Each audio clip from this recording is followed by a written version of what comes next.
en Derecho Marítimo, diplomado en Derecho de la Energía. Señor Bolívar, le comentaba antes de irnos a la pausa por todo el escenario de los recursos que está en esa zona en reclamación, que están siendo explotados en la actualidad por Guyana. ¿Cómo queda Venezuela en este escenario? Veíamos un titular que decía: solicitan a la Corte Internacional de Justicia suspender licitación petrolera en el Esequibo.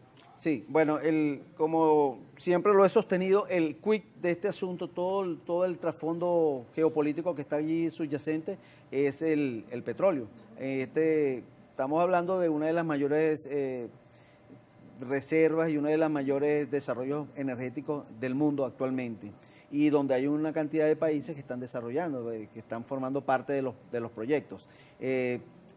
Guyana ha venido conformando como un paraguas geopolítico, porque no solamente le ha dado concesiones a un grupo de empresas norteamericanas, del Reino Unido, de China incluso, sino que también está ahorita actualmente sacando a licitación 14 campos, 14 bloques de petroleros, desarrollos petroleros, que por cierto el 14 de abril, dentro de 2 días, será la fecha definitiva para que las empresas presenten sus ofertas. Pero fíjese que yo siempre digo que nada es casual en este mundo, digamos, geopolítico.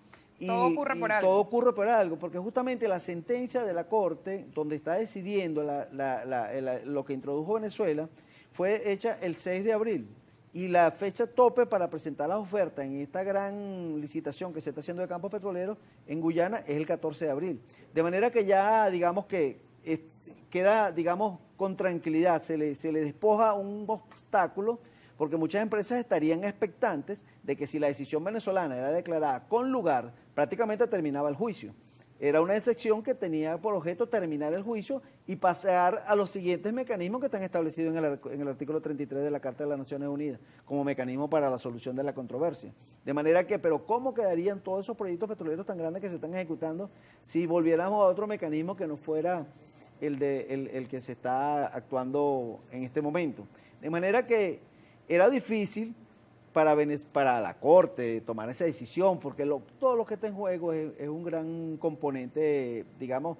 Yo le digo que Venezuela no solamente se está enfrentando, esto es una lucha de David contra Goliat, pero Venezuela es David y Goliat es Guyana, paradójicamente, porque siempre se vio a Guyana como el vecino, el pobre país pequeño, que era, digamos, de alguna manera amenazado y que había que ayudarlo y cooperar. Yo escuchaba declaraciones del presidente Hugo Chávez en el que hacía referencia a que había que asumir una conducta de cooperación con los pueblos de América Latina, incluyendo Guyana, que iba a ir el canciller en ese momento, el presidente de ahora, Nicolás Maduro. De hecho, Guyana participó por muchos años en planes incluso de Petrocaribe, cuando estos planes que implementó el gobierno nacional para apoyo a países del Caribe, y Guyana fue uno de los mayores beneficiarios. De hecho, hay sectores y hay personas que acusan al presidente Chávez de haber entregado el Esequibo y de responder el Estado venezolano, que ahora está a cargo del presidente Nicolás Maduro, de actuar a destiempo. ¿Cuál es su opinión ante estas tesis y estas aseveraciones que hacen algunos ciudadanos? Bueno, mire, ciertamente en el año 2004, un hecho público y notorio, el presidente Chávez estuvo en Guyana y dio unas declaraciones donde decía que no se oponía a los desarrollos que fuera a hacer Guyana, que siempre que fueran en beneficio de los pueblos. Así lo dijo expresamente. Eso obviamente ha sido interpretado por muchos como una luz verde que le dio el presidente Chávez en su momento para que Guyana hiciera esos desarrollos. Eso fue en el año 2004. Sin embargo, los desarrollos de Guyana iniciaron en el año 2015. Y un elemento a considerar es también que la Corte Internacional de Justicia ha dicho en su sentencia, donde admitió que tenía competencia para decidir en esta causa, que la emitió en el año 2020, en diciembre, estableció que solamente se iba a pronunciar sobre hechos que hubieran sido ocurridos antes del Acuerdo de Ginebra de 1966. De manera que si esas declaraciones tuvieron un impacto o no tuvieron un impacto, queda ya en el tema especulativo, porque en definitiva no van a ser consideradas para los efectos del acuerdo al acuerdo de la decisión que vaya a tomar eventualmente la Corte. Es que tampoco van a ser considerados otros hechos que también otros presidentes venezolanos fueron considerados lesivos para la causa del Esequibo, como por ejemplo el protocolo de Puerto España que congeló durante 12 años la reclamación venezolana, que fue firmada por el presidente Caldera. Digamos que fallamos en muchas oportunidades. Hemos fallado porque si hacemos una evaluación de daños, yo creo que la mayoría de los presidentes de Venezuela de 1899 a esta parte, de una u otra manera han fallado en el tratamiento del Esequibo, en alguna u otros aspectos. Ya queda el tema político considerarlo, porque siempre se toma como dentro de la diatriba política, y seguramente van a haber sectores que lo van a manifestar así, de uno u otro bando, digamos, que están en pugna en el país actualmente, que van a atribuirle causas o culpas a unos u otros.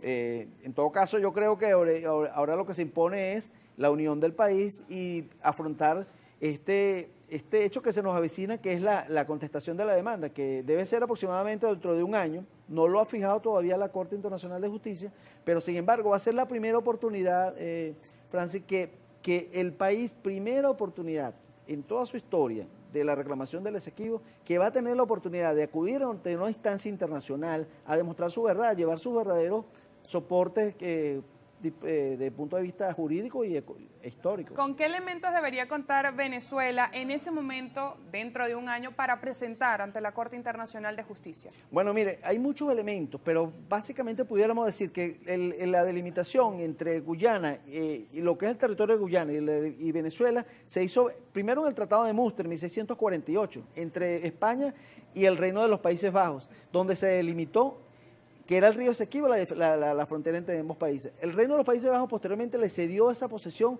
a Inglaterra en el año 1814 con el Tratado de Londres, donde ambas partes definieron lo que eran sus colonias, ambos países, el Reino Unido y los Países Bajos. Posteriormente, en 1825, Inglaterra reconoce la independencia de lo que era en ese momento la Gran Colombia y lo hace reconociendo que el límite es el Esequibo.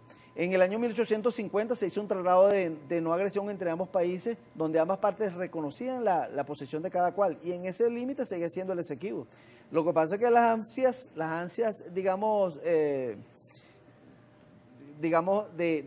bueno, y que históricamente ha sido así, no es un hecho. La mayoría de los países del mundo, un gran porcentaje han sido de una u otra manera impactados por la ansia expansionista del Reino Unido, y Venezuela, bueno, no fue la excepción, lamentablemente. ¿Qué pasa con los ciudadanos que viven en esa parte que está en disputa en la actualidad? Los ciudadanos que están en Guyana son guyaneses, aun cuando nosotros quisiéramos que hubieran otras políticas tendientes a... Hay quienes han dicho, debería haber venezolanos allí naturalizados, debería haber asentamientos. ¿Eso es viable? Bueno, ahora mismo no es viable, porque eso es un territorio que más que nosotros lo reivindicamos como venezolanos, tenemos digamos, Venezuela tiene esa herida abierta en el corazón, históricamente, pero son deseos, son ambiciones, digamos, de país, pero no son en definitiva realidades. La realidad es que esos ciudadanos son guyaneses, porque ese territorio está siendo ocupado por Guyana primero por la Guyana británica y ahora por Guyana desde 1966. O sea que decir que nosotros vamos a ocupar eso, fíjese que en seguramente también habrá quien diga que aquella famosa rebelión del Rupununi en el año 1969, donde los ciudadanos guyaneses quisieron incorporarse a Venezuela. Y fue un clamor de Guyana, e incluso vinieron a Venezuela a reunirse con el presidente Caldera, por cierto, para que les diera el apoyo. O sea, muchos han dicho, los que han creído que la ocupación de Guyana puede ser por la vía de los hechos, esa fue la oportunidad de oro, donde Venezuela pudo haberse posicionado en Guyana, sí, prácticamente con el amparo de los mismos guyaneses.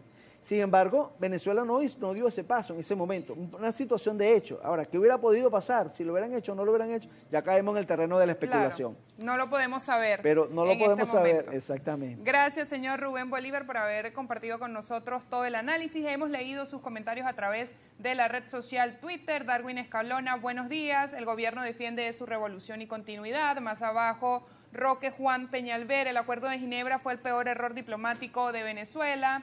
El Gran Águila escribe, como internacionalista y economista, digo que ese juicio llevado por la Corte Internacional de Justicia es un juicio de orden geopolítico.